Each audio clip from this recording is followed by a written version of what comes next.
파리올림픽으로 재조명되는 스포츠의 눈에 보이지 않는 부상, 정신건강. 스포츠의 눈에 보이지 않는 부상, 정신건강. 스포츠의 세계에서 우리는 종종 물리적 부상에 대해 듣습니다. 그러나 정신건강 문제는 종종 눈에 보이지 않는 부상으로 남아 있습니다. 이러한 문제들은 선수들의 경기력과 일상생활에 심각한 영향을 미칠 수 있으며 때로는 경력을 조기에 종료시킬 수도 있습니다. 이 영상 칼럼에서는 신종우 교수가 스포츠 선수들의 정신건강 문제와 이에 대한 지원 체계의 중요성을 탐구합니다. 첫째, 마음의 괴물인 입스입니다. 입스는 선수들 사이에서 마음의 괴물로 불리는 현상입니다. 이는 과도한 불안과 긴장감으로 인해 가장 익숙한 행동조차 할 수 없게 만드는 부조화 현상입니다. 김준호 기장 베이스볼 클럽 감독의 사례는 입스가 어떻게 한 선수의 경력을 좌절시킬 수 있는지를 보여줍니다. 그는 근거리 투구에 어려움을 겪으며 결국 은퇴를 선택했습니다.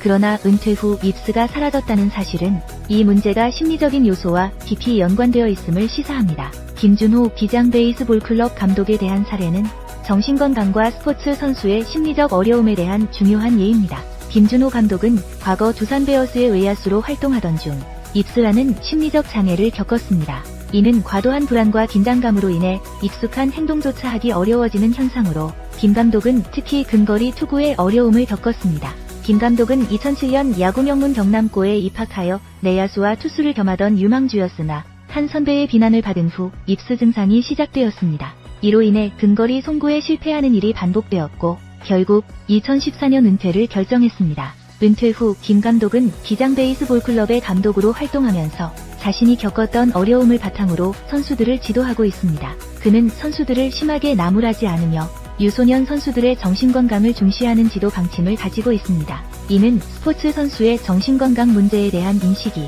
전 세계적으로 확산되고 있는 현상과 맥을 같이 합니다. 김준호 감독의 사례는 스포츠 선수들이 겪는 심리적 어려움과 이를 극복하기 위한 지원 체계의 중요성을 보여주는 중요한 예시입니다. 이러한 사례들은 스포츠 분야에서 정신건강의 중요성을 인식하고 선수들이 필요한 도움을 받을 수 있는 환경을 조성하는 데 기여하고 있습니다. 둘째, IOC의 분석으로 본 선수들의 취약한 정신건강입니다. IOC 정신건강 워킹그룹의 분석에 따르면 현역 선수의 33.6%, 전직 선수의 26.4%가 불안과 우울 증세를 경험한 것으로 나타났습니다. 이는 일반인의 약 13%와 비교할 때 2배 이상 높은 수치입니다. 이는 선수들이 겪는 정신건강 문제가 얼마나 심각한지를 보여줍니다. 셋째, 정신건강 지원체계의 변화입니다. 최근 프로야구 구단들은 멘털 전담 코치를 두는 등 변화를 꾀하고 있습니다. 이는 선수들이 정신건강 문제에 대해 더 쉽게 도움을 받을 수 있는 환경을 조성하는 데 중요한 단계입니다. 전문가와의 상담이 선수들의 기량 향상에 중요한 역할을 할 수 있으며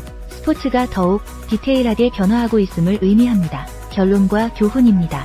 스포츠 선수들의 정신건강 문제는 더 이상 간과되어서는 안 됩니다. 이는 선수들의 경기력뿐만 아니라 그들의 전반적인 삶의 질에 영향을 미칩니다. 선수들이 정신건강 문제를 겪을 때 그들은 종종 포스트 올림픽 블루와 같은 상태에 빠질 수 있습니다. 이는 대회가 끝난 후에도 지속되는 정신건강 관리의 필요성을 강조합니다. 우리는 선수들이 이러한 문제에 대해 개방적으로 이야기하고 필요한 지원을 받을 수 있는 환경을 조성해야 합니다. 이는 스포츠의 미래와 선수들의 건강한 삶을 위한 필수적인 조치입니다. 감사합니다.